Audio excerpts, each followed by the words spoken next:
And joining us now, in alphabetical order, Rob Ford, Toronto City Councillor for Ward 2, Etobicoke North.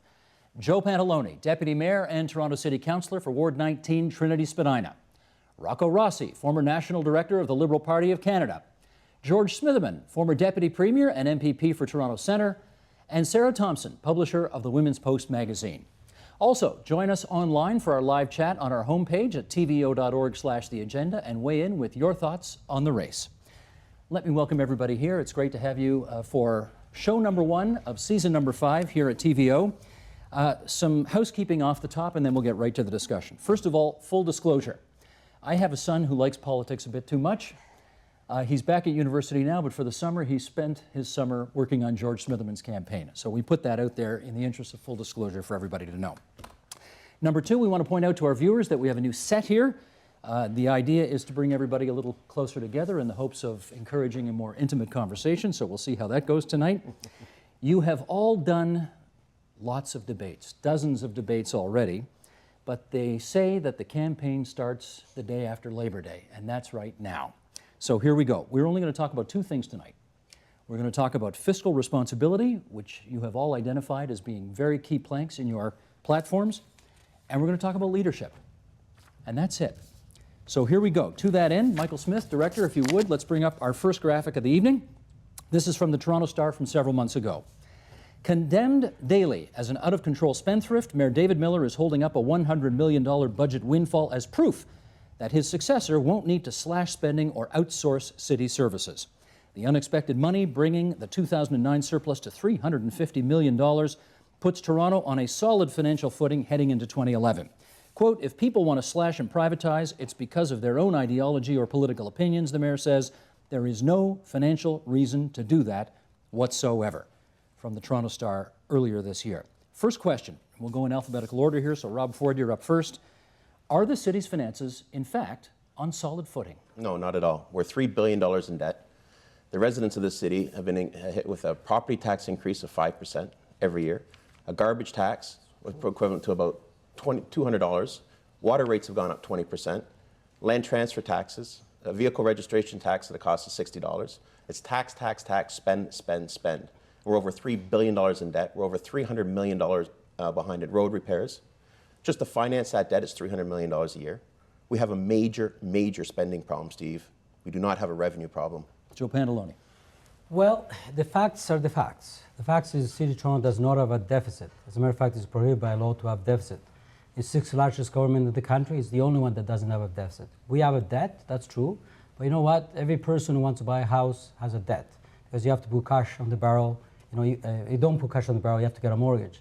The city wants to build a subway, like we're doing to the University of York, or do a new recreation center, you have to get debt. It's not a problem. And we have the lowest tax rates in the GTA. So the finances are on sound footing. The finances are fine, and Moody's gave us AA1 rating. And by the way, we did not give a 5% tax increase this year. It was 2.9 overall. And as a matter of fact, if you're a small business, which means that your retail store at the value of $1 million or less, we give you a 3% tax decrease. Rocco Rossi. We're absolutely not on firm financial footing. The Board of Trade has laid that out. The Toronto Dominion Bank's financial department has laid that out. And quite frankly, for 6.5 of the 7 years in office, Mr. Miller was at Queen's Park every year crying poor, saying that unless the province came through on this or that handout, that the city was in great difficulty. The $100 million was a complete accounting fiction because over the year they'd stripped the reserves, they'd added to debt. So quite frankly, there was no $100 million except on a piece of paper instead of being in services helping people lead a better life and reducing the pressure on taxes. George Smitherman. Well, there's no doubt that over the last 7 years, cities' finances and sources of revenue have diversified and improved quite substantially. But the city still faces some substantial fiscal pressures. I proposed today that we move forward in 2011 with a freeze on taxes, but also with a freeze on hiring and a freeze on new spending for a 100-day review of the books. I think actually it is within Toronto's grasp that we can get the books in order and reverse this storyline where we tell to the world as a city that's broken bankrupt. I think fiscal credibility is within our grasp, but we have some work to do and a little tough love to be doled out. Sarah Thompson.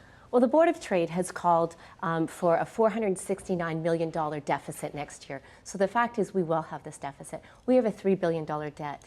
Back in March, I called for a freeze on council pay increases. I also said we freeze taxes for 1 year until we do a line-by-line analysis of every single city department and find out where in the process we can save money. We have decision makers that aren't listening to the front lines. And when we have that, we have spending problems, we have planning problems, we have transit problems. Let's follow up on this then. Rob Ford, I guess you've made a lot of headlines for your offer to cut taxes. You want to cut the vehicle registration tax, you want to cut the land transfer tax.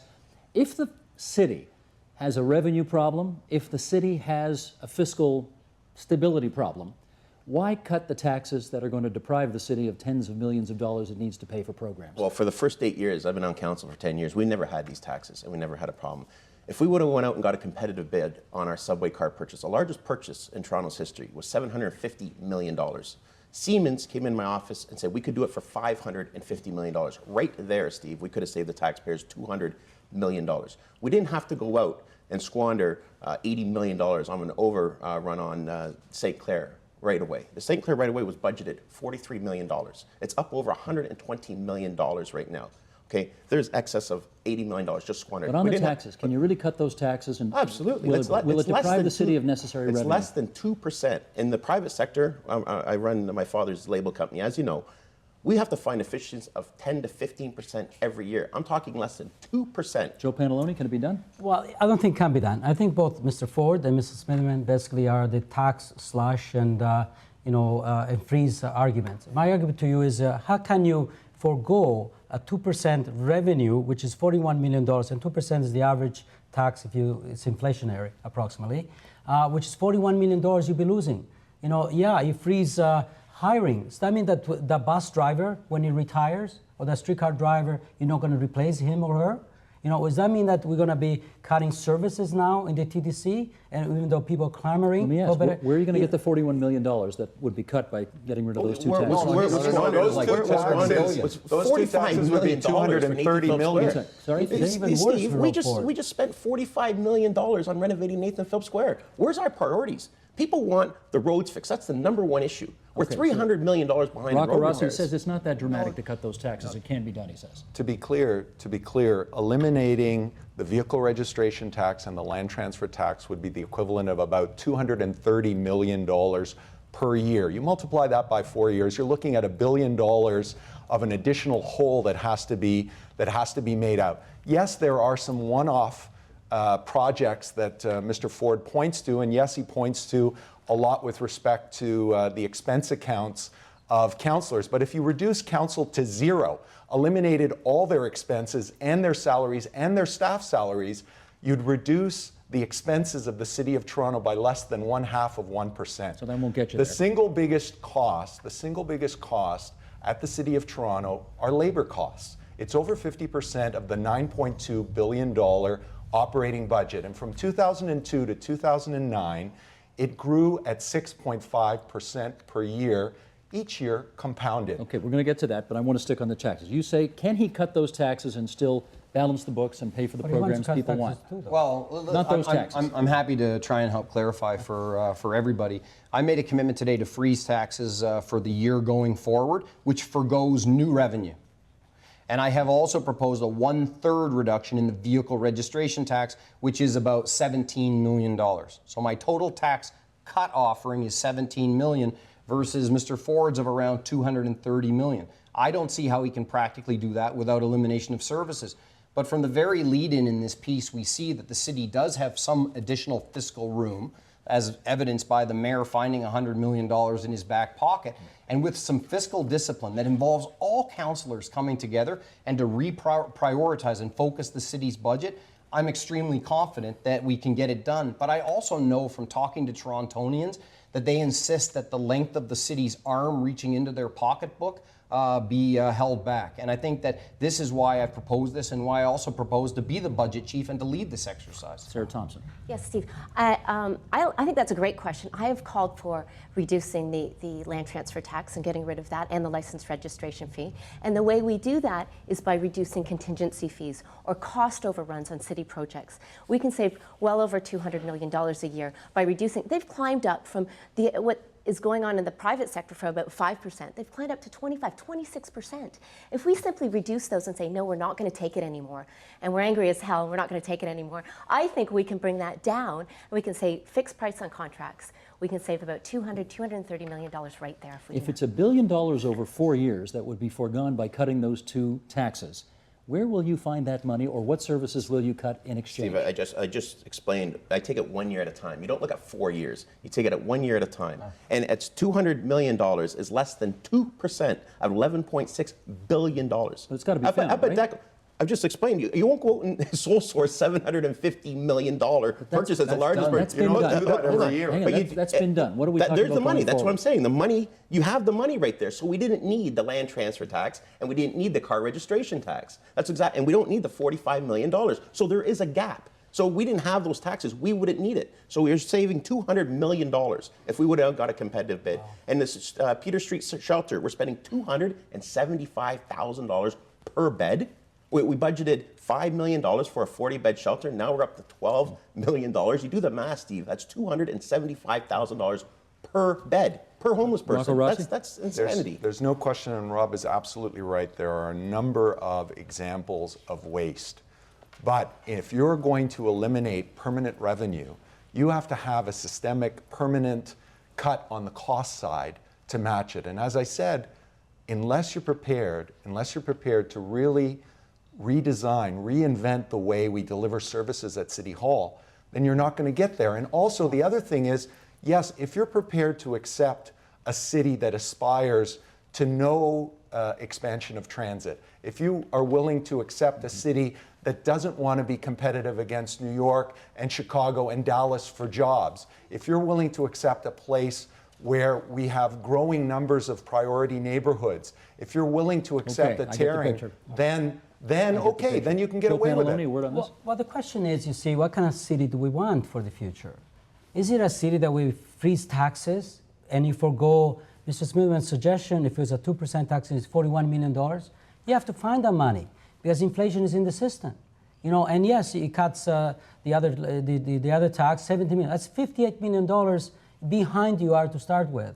I think Torontonians, frankly, are concerned about waste, but whenever there's human beings involved, it happens. Waste and errors. You've raised something But the solution is, you know, to build a city, invest in our infrastructure, in our people, not to slash and burn. Quick I think they're all mini Mike Harris's here. That's what they are, mini Mike Harris's. You know, I just think that if the world goes according to Joe Pantalone, and next year the taxes all increase by 2%, his promise of a greater world is not going to be realized. This has been the path down there for the last 7 years when the growth in that government has been 40%.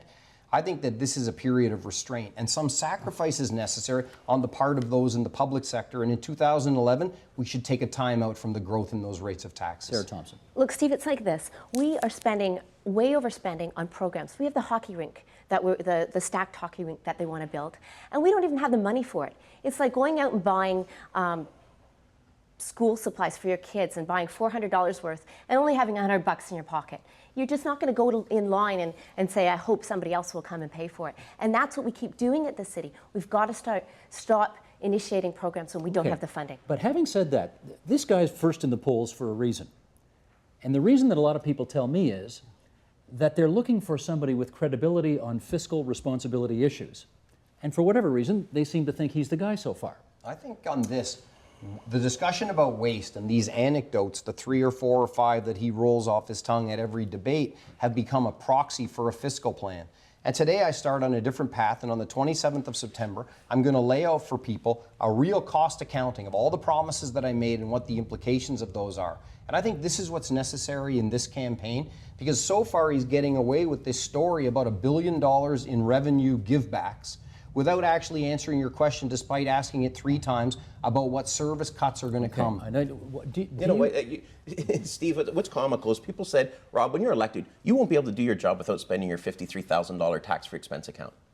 And I've saved the taxpayers alone, just without spending my $53,000 tax-free expense account, $1 million. And they said, Rob, you have to hire 3 and 4 staff. 53 times George, let me answer the question. I didn't interrupt you. Okay. So what I'm saying is I've led by example for 10 years. I didn't spend my $53,000 tax-free expense account. No, hold on, Steve. And then they said, well, you have to hire 3 and 4 assistants. No, you don't have to hire 3 or 4 assistants. We have a bloated expense account. We have a bloated staff budget. I only spend $100,000 out of a $210,000 staff budget. When you do the math alone, just as myself, I've saved the taxpayers $1.5 million in 10 years. If every councillor would have done what I did, and they could have, we would have spent close to we would have saved $70 million Here, and here. of taxpayers' money. Joe. Well, Rob Ford has only one song: cut, cut, slash, cut, cut, cut. You know, no rearrange. You know, society changes, you have to rearrange. It's not good enough. And gets his facts wrong. He said we had a 5% increase this year. It was 2.9% overall. No, Mr. Smitherman, he also believes he's joined the cut, cut, slash, burn. I respect Mr. Ross because he was always in favor of cut, cut, slash, burn. You know, in my opinion, you know, if you want to build a great city, you got to invest in it. We're getting bigger and better. That requires investment. Any business person will tell you that if you invest, you know, there's a payoff. You know, not everything should be seen as a wasteful expenditure. Okay, what kind of vision of city do we want? If fiscal responsibility is important, how do we know you're the guy with the chops to do it? The problem with the debate between Mr. Pantalone and Mr. Ford is that they've had it for the last 10 years, that Mr. Ford has been on council and he hasn't stopped the gravy train because, quite frankly, he's a train wreck in terms of bringing people around the table to stop anything. I have a proven record as a consensus builder. I have a proven record as a senior executive and CEO of major corporations where I delivered results. And if I didn't deliver results, then I was fired, which is why I've called for the right to recall, the legislation for term limits, because I believe that politics is a time of service, not a career. But you need the so get it done. You need the provincial government to do that, and they've already said they're not going to do it. No, they said it's not one of their priorities, but mixed martial arts wasn't one of their priorities either. You've got 75% of Torontonians saying they want real accountability at City Hall. They want to be sure that when people aren't delivering on their job, they have the opportunity to get rid of them. That's critical. Sarah Thompson. Look, we need a whistleblower here like Mr. Ford. I think what he's doing is great, and I think we've needed that for a long time. I was angry. I know the people of Toronto are angry. I was angry enough that I said I was going to run. I've built businesses from the ground up. I know what it takes to save money. I know what we need to do. But we have to look at when you talk about cutting programs and investing. I've said, you know, we need to build a subway expansion. We need to do this. And I've come up with a 4-point strategy for funding it. And I say to my opponents, look, if you're going to say these things, come up with a strategy for at least funding them. But your program depends on money from the private sector, from the province. Rush hour road tolls, right. Working with the private sector. Floating bonds. Those are all out of your, bond. Most of those things are out of your hands, though, aren't they? No, they aren't. Well, money from the private sector and money from the province, those aren't things you can deliver on. You got to get them to play along. If we can build back those relationships that we've lost over the years, and we have, the relationship between the feds and the municipal government has disintegrated, as well as the province. I want to ask George Smitherman, because I know he gets it wherever he goes, and I want to give him a chance to speak to it. The e-health stuff happened on your watch. People are wondering, are you the guy who's going to bring fiscal accountability back to City Hall? You know, for sure I have to answer to that and take responsibility that on that file, the progress that people expected wasn't achieved. My offering to people is experience, warts and all. And I have the scars that go to show from having served for 5 years as a Minister of Health in this province.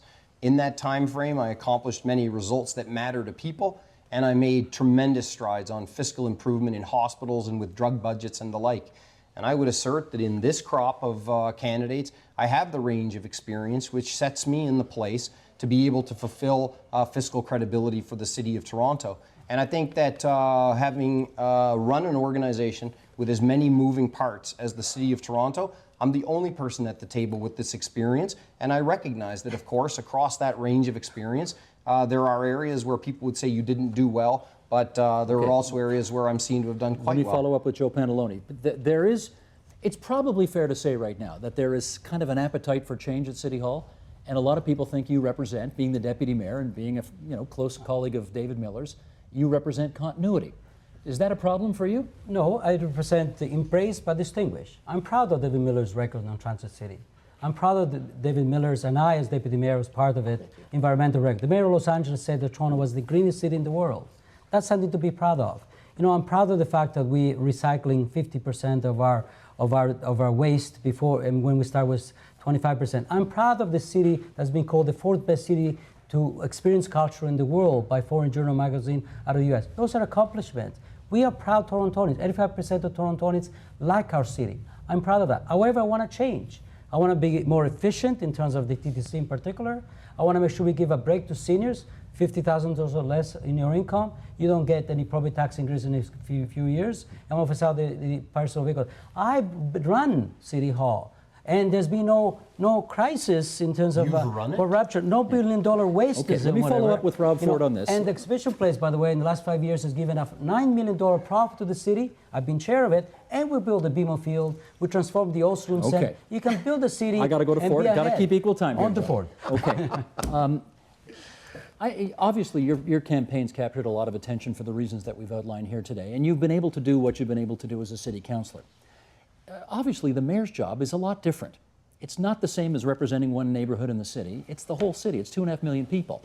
And people are asking, I think legitimately, whether or not your approach can fly across a whole urban metropolis of 2.5 million people. Steve, I've been the mayor in waiting for 10 years. I've returned over 200,000 phone calls. I've made over 10,000 home visits. That's leading by example. I don't just go out and squander $6 million on removing one lane on Jarvis Street. We don't go out and squander $10 million on doing an environmental assessment and vote on tearing down the Gardner Expressway, spending $360 million on tearing down a portion back in July of 2008. They've done the math, and they say that means you've returned 70 calls a day. Is that possible? Easy. I go every single day. You're absolutely Christmas right. and Thanksgiving and New Year's? You know what? Easy. Like, for example, for today, I'm up to 70 calls just coming into the studio, nonstop. And that tonight, I'm returning over 100 calls during this campaign. I return calls out in Scarborough. I go to see Mrs. Jones out in North York. I go everywhere to help out anyone. Ask anyone, Steve, if you need something done at City Hall, who do they call?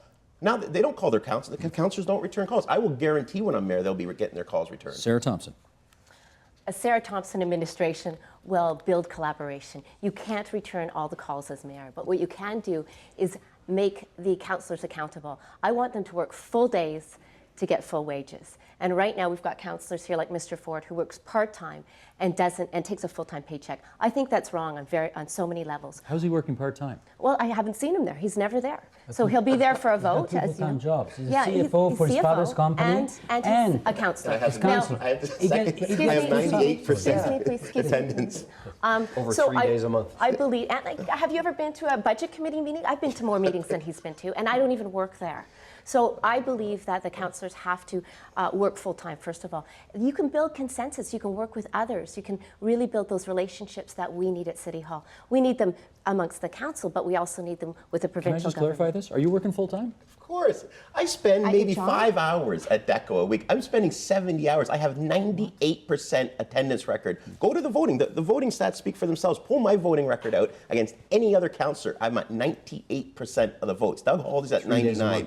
And you're absolutely right. We only sit. And when I'm mayor, it's going to be open. We're not going to be having 3 days a month. We're going to have it open to the public. The public can come and speak to all 44 councillors when I'm mayor. George not Smitherman. shut it off to the public. Well, I think at the heart of it, it comes down to experience. You asked me a hard question at the beginning, and people have spoken to me on the streets about that. I'm not afraid to talk about my record as a Minister of Health, nor about the lessons learned. And that's why I have said that in my plan for a tax freeze, for a hiring freeze, and for a spending freeze and a review, I want to lead that myself. It's time to restore fiscal credibility, and that means actually rolling up your sleeves and bringing your leadership to the fore, to strike a consensus across council and to work with all 44 members. I've run an organization with moving parts like this one, and I think I'm ready for it. Rocco Rossi.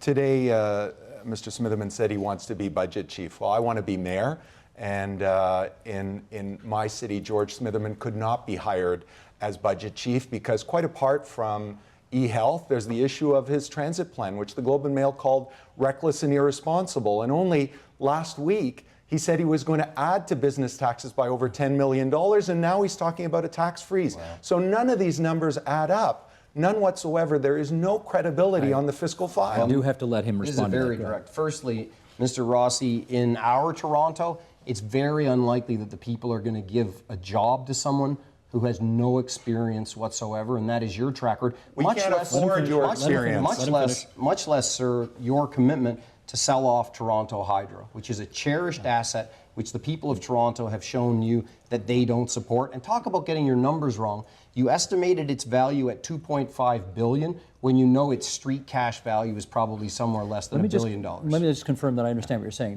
There's been no mayor of Toronto in 100 years who hasn't already been an elected politician. 108 years. 108 years. Sorry, there I go. I know my facts Getting very the well. facts wrong In all again. things, I know my facts. Are you saying that you should be disqualified for running for mayor if you haven't been a politician I'm before? saying he said that in his city there's no way I could even be budget chief, and I'm saying in my city there's no way that he could seek to attain such an office without having gained any experience whatsoever. I came out of high school with more elected campaign experience than he's gotten, and he pretends that he wasn't a liberal backroom organizer. I mean, I think it's kind Okay, of hang on. Response on this? It's cute. What?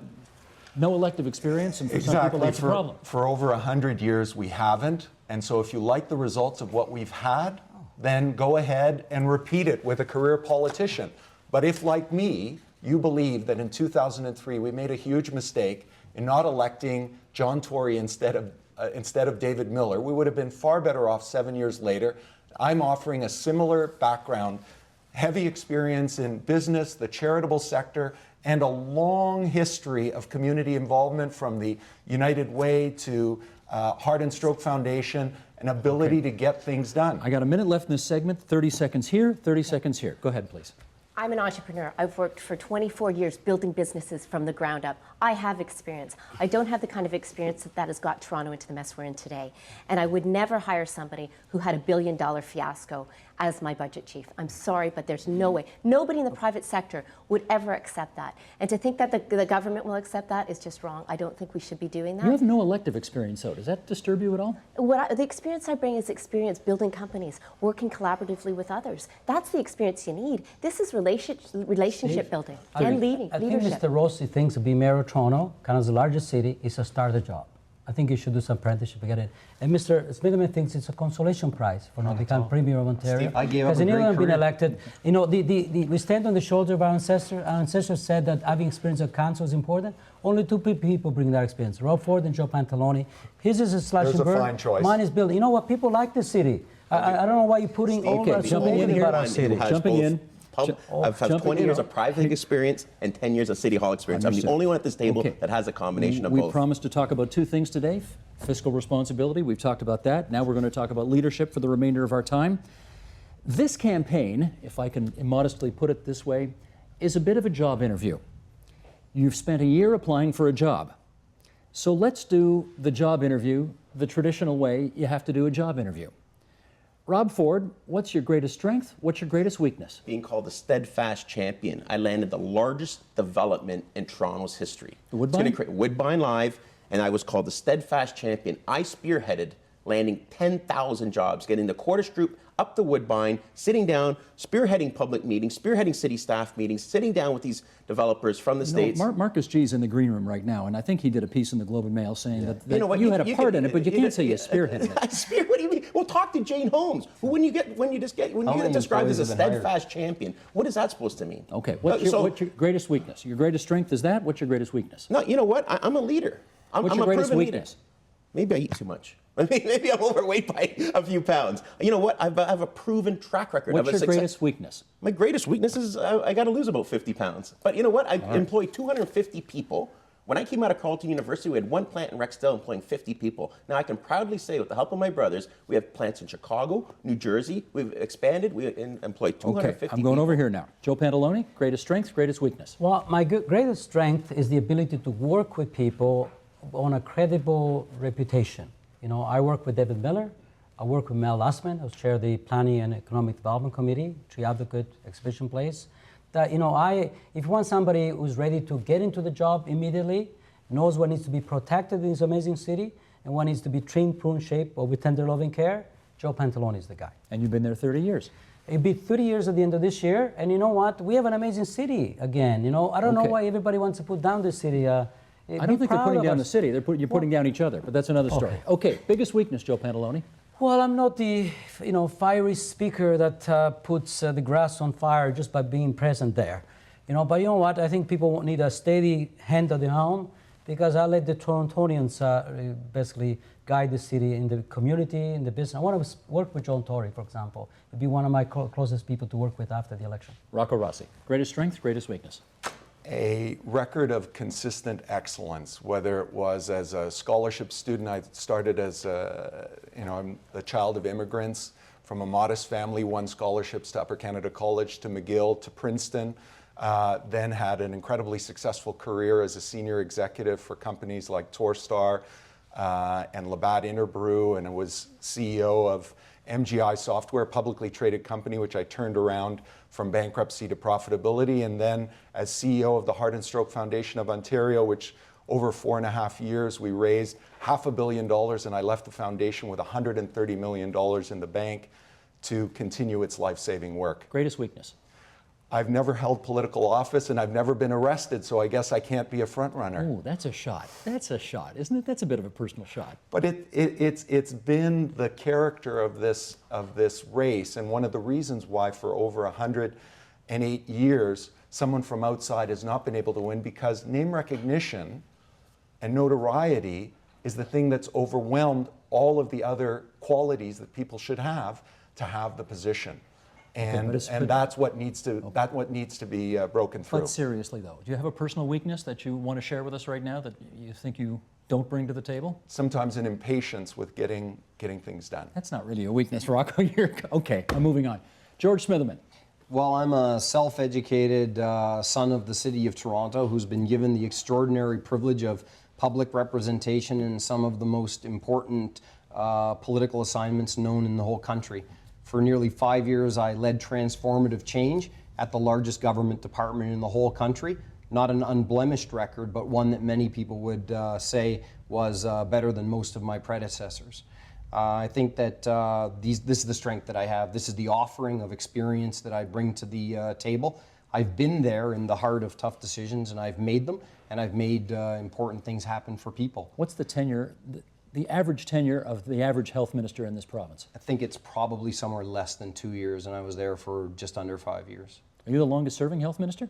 Dennis Timbrell by a few months. So you're number 2 of all time, longest since serving? Medicare, certainly. Since Medicare.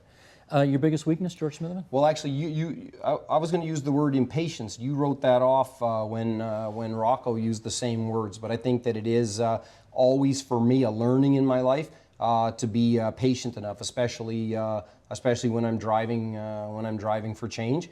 But I have to say that on this front, having now a 21-month-old baby at home has been helpful. But I think that sometimes I'm in the giddy up go mode when the need to stop and form greater consensus is still there. That for me is a learning. Is that an acknowledgement that you've got a temper that needs dealing with from time to time? I don't think I don't think it's about the passion that I bring to the that I bring to the work. If people, they have this moniker, Furious George. Well, that's a moniker that came from a time of unprecedented transformational change in the Ministry of Health and Long-Term Care, and if that's the moniker they want to lay on me, then I'll happily accept it. Sarah Thompson, strengths and weaknesses. Strength, I'm a leader with vision, so I'm an entrepreneur, and I often see opportunities where others don't. I've worked with many people building a multi-million-dollar company. I've worked with people that have resisted change, and I've got them to own that change and take pride in that change. So I would say that would be my strengths: building consensus, working collaboratively with others towards a vision. Weakness. I tend to make decisions quickly, so I surround myself with people like John Tory Jr. and George Tory, who are running my campaign right now. The sons of the almost candidate. That's right. Mm-hmm. You have no elective experience at anything. Is that a weakness? I think that's a strength. I think you get into habits, and the habits get formed at City Hall of poor decision making, of not looking for the best deal for the city. And I think these habits have to be broken. I think we need some fresh blood and fresh thinking at City Hall. Okay, you said you're a quick decision maker. Does that mean that perhaps you don't take the time and exercise the judgment that should be taken for particularly complicated decisions? Well, I tend to pull back at that point and consult those. I tend to surround myself with people who are good in a field, and I'll bring them together and then make the decisions rather than quickly jump to a decision. Because I'm an entrepreneur, I've had to make decisions quickly. And so I find that now, as I've become more and more successful in my businesses, I surround myself with people that I know will say, okay, let's step back here, and what do you think of this idea, and what do you think of this idea? Next question. Rob Ford, are you a team player? Absolutely. How You look so? at how I lead Deco Labels, 250 employees. I'm the CFO. Okay, you cannot be a CEO and a CFO like Mr. Smitherman wants to be a budget chief and a mayor. You cannot do both. In the private sector, you never have the CEO doing the same position as the CFO. It's impossible. Next thing, you look at my leadership skills with dealing with youths. Okay, I had the Rob Ford Football Foundation. I take kids out of jail, out of gangs. I've been doing it for 18 years. I've started up over 10 football programs, fundraised $100,000, $60,000 of my own money, and fundraised $40,000. How about at City Hall? Can you get along with the other councillors in the sandbox at City absolutely. Hall? You know what's funny? When people say that, every single councillor, Steve, voted in favor, including Mr. Pantalone, of Woodbine Live. And if there was ever a time when people wanted to vote against something, giving millions of dollars of tax breaks to these people, they would have, and they did it. Every single councillor supported Is he a it. team player? Well, 16% of the time, the team is with Councillor Ford. 84% of the time, the team is not with Councillor Ford. You can't be a team captain when the rest of the team won't follow you. Joe Pantalone, on the other hand, you know, I work with David Miller, work with Mel Lastman, work with Alan Tongs. And I've been on the members of the executive, all those three individuals, liberal, conservative, and left-leaning. And you know what, and I was at senior position of leadership. Most councillors, like me, will get along with it. I'm the collegial. I don't have a reputation as a Furious George, Matt Rocco, or whatever. That's a new Ford, one. I haven't heard that one. Matt Rocco, I have not heard. Really? I've never been called that in my life, Joe. So collegial, Martingtons have been upset. You know, you come out very upset. That's why. Collegial, I personify that, and I think you need a team player at City Council because, contrary to the provincial and federal situation, where the party leader has an amazing power, including whether you're a candidate or not. At City Hall, the mayor, you have only one vote. That's where I want to go now. You need to trust, confidence, and be able to get along. I want to get to That's that what now Joe because that Pantalone is the brings. fact. The fact is there's 45, including the mayor, 45 votes at City Hall, and the mayor's only one vote. 100%. And you have kind of no history of having worked with any of these people. If you go in there as mayor, you don't have a 10-year track record or a 30-year track record of having herded cats, I think is the unfortunate way some people put it. Do you think that would be a disadvantage for you? I don't have any of the baggage. I don't have any of the vendettas. I don't have any of the paybacks. And so I can go with a clean slate, and I go with a very clear notion and a clear mandate for change from the people, because from the beginning I've led on policy, because it's important to have that clarity in the mandate. And I was delighted that someone like Mike Feldman, who is stepping down, but has said, look, I know Rob Ford, I know Joe Pantalone, I know George Smitherman, and I'm endorsing Rocco Rossi because he's the kind of guy who can bring consensus to the people at City Hall because he doesn't bring the baggage. Let's do an example here then. George Smitherman, can you give us an example of a time where you had to work with a group of people who were in stark disagreement with one another? Maybe it's a cabinet meeting, maybe it's something in the health sector. And how did you make that work? Actually, I don't know if it's a story people will think I should tell, but in public life, sometimes when you speak a million words, you wish you could retract a few of them.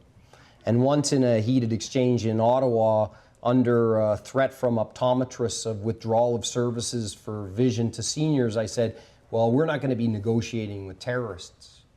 And obviously that was a ridiculous comment. It was intemperate, and I apologized for it immediately.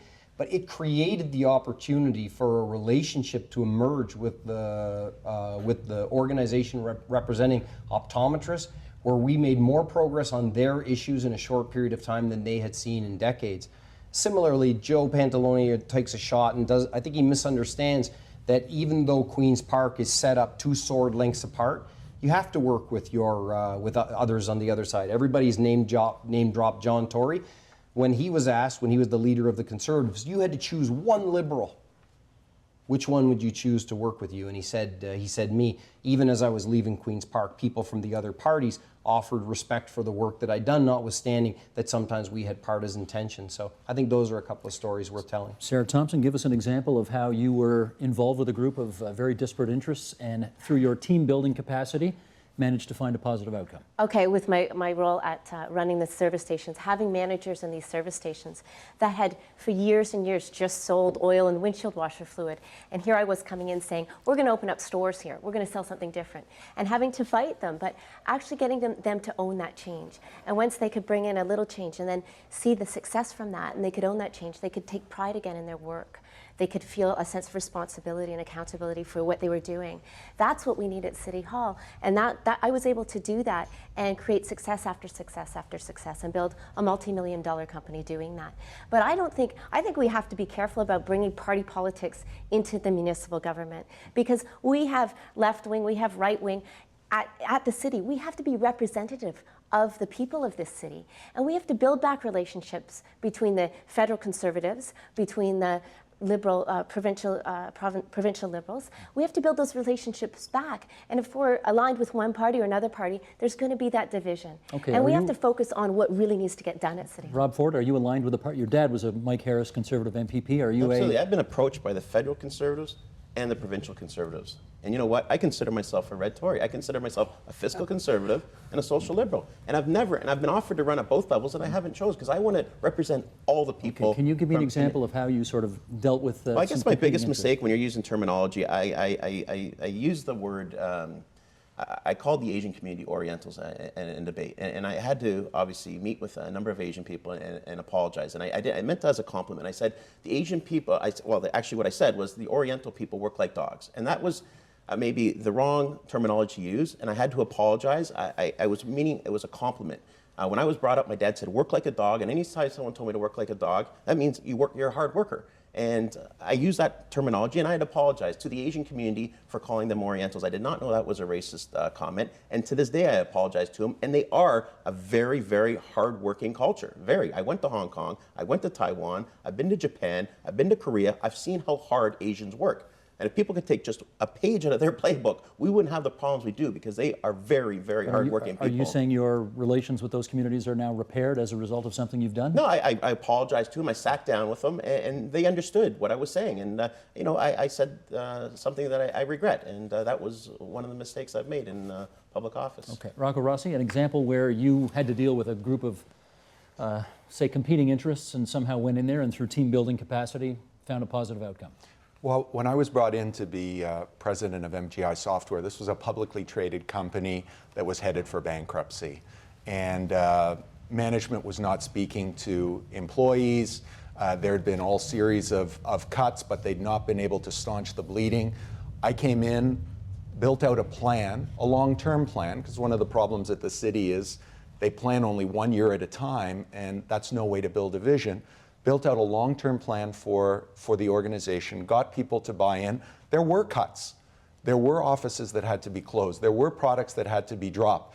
But you know what? Groups from both labor and management got together and agreed to those, saw the benefits of them, because it was open book. It was show people the numbers. And that's been the secret to my success in any difficult problem, which is, one, have the real numbers on the table, have a fact base to start from, and then get people to buy into that fact base, and make sure that when the sacrifice comes, that everyone is treated in the same way. Okay, let's do a what would be so bad if.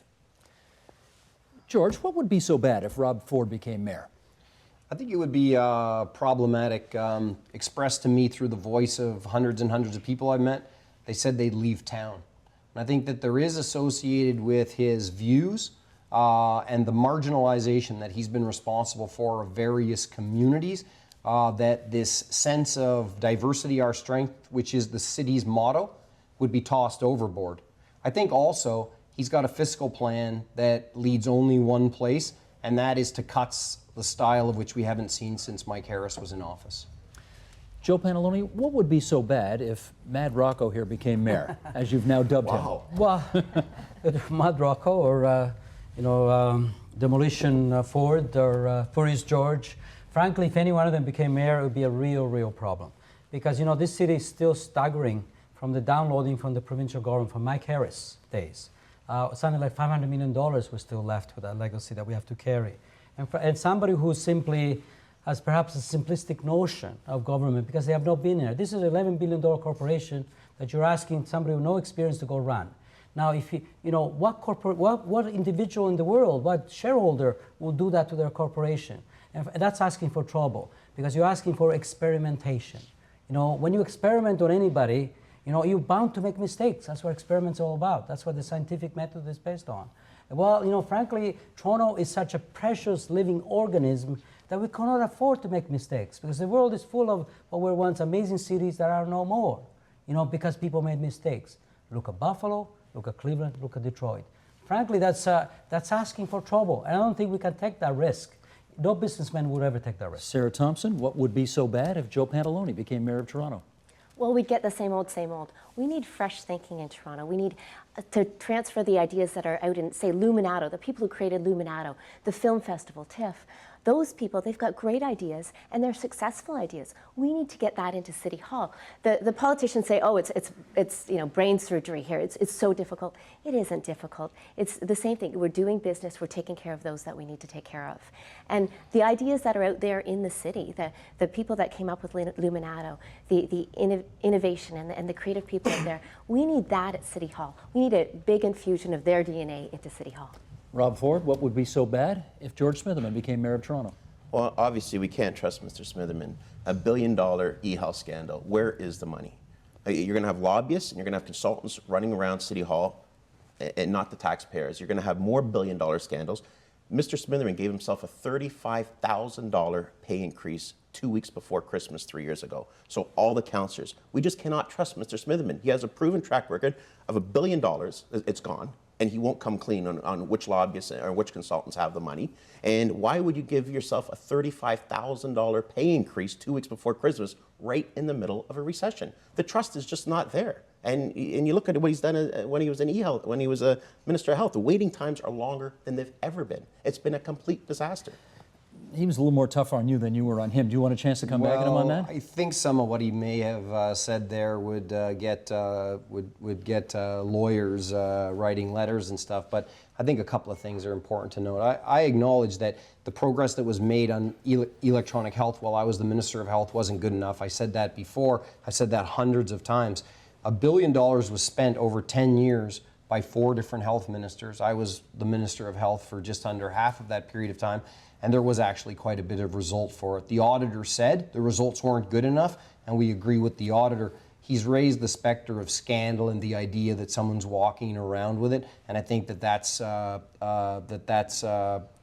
to ridiculous, and he should read the auditor's report on these points. I really find that if you look at what I did as a Minister of Health for 5 years, I made transformative change on wait times to the point that the Wait Time Alliance said that Ontario's wait times were reduced to the lowest surgical wait times in all of the land.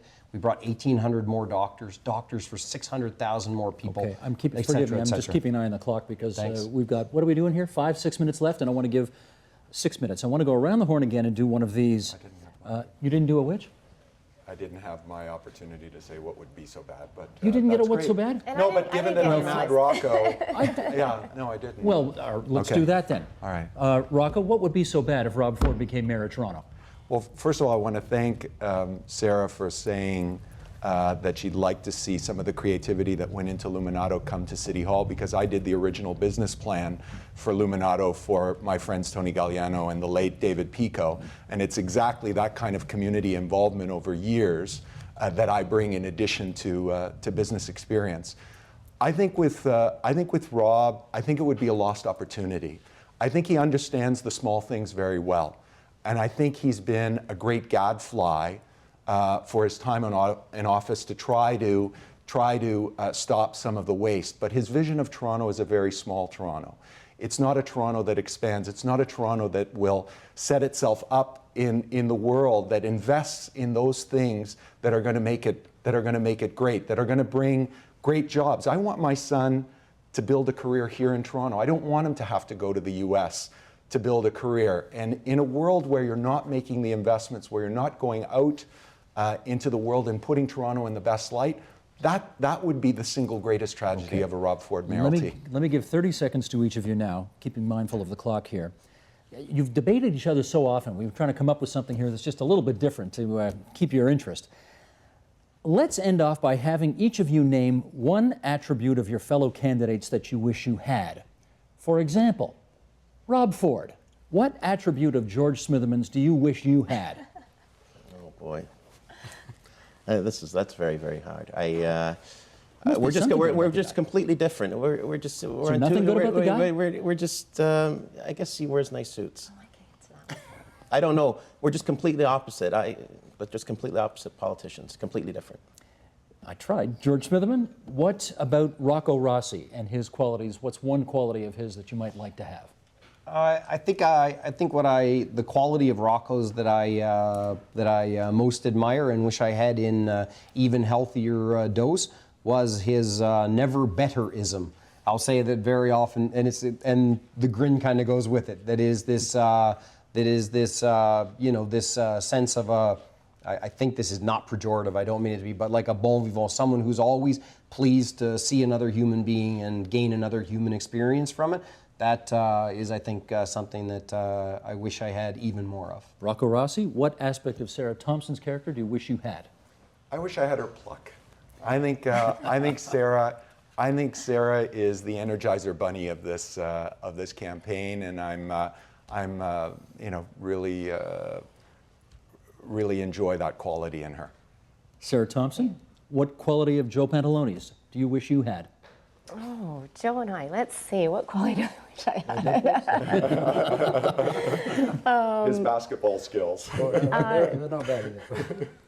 Let's see, your ability to speak Italian. I wish I knew how to speak Italian. Grazie. Prego. Joe Pantaloni, what quality of Rob Ford's do you wish you had? Well, His polling numbers, maybe. Well, he's very focused, and his thing to a fault. That's the only problem with it, but definitely he's got focus anyway. So yeah, it's hard. Rob Ford, he has a place in the council, I think, but not as mayor, not as team leader. I'm going to go back at you one more time on this, Rob, because everybody was pretty generous with their... I'm used to it. No, it's just that everybody was pretty generous in their comments here and finding something that they could say positive about the other guy. And I want to give you another chance to... I'm from Etobicoke, for goodness sakes. You have that in common. Maybe Etobicoke. George has to admit, we're just different. We're different types of Is politicians. there no quality about him that you think he has? No, we're just different. Like his track record and my track record are completely different. So I don't really, I'm not one to be phony or anything. I like his ties once in a while. I wouldn't mind taking a tie, but that's Rob, seriously. If you can't find some positive feature in other people, like that's the key to building consensus. Right. And for all of your great strengths, and there are many. But we're just opposite. That inability to get into the other guy's shoes and find at least one thing. Without that, you cannot lead. I could have made that speech too, but I know the viewers of TV Ontario relatively well, and I leave it to their judgment to conclude from that little session that we just did. 20 seconds, Joe. Diversity, our strength. I think it's great that we can have a Rob Ford or anybody else in this place, but you know what? At the end of the day, we've got to figure out what is for the greater common good.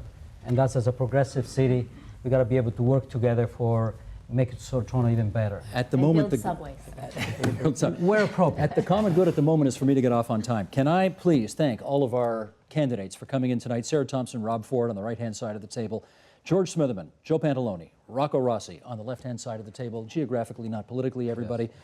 Yes. It's good of you all. I know how busy your campaigns are, and with 48 days to go, we wish all of you well. Thank you. Thank you. Thank you.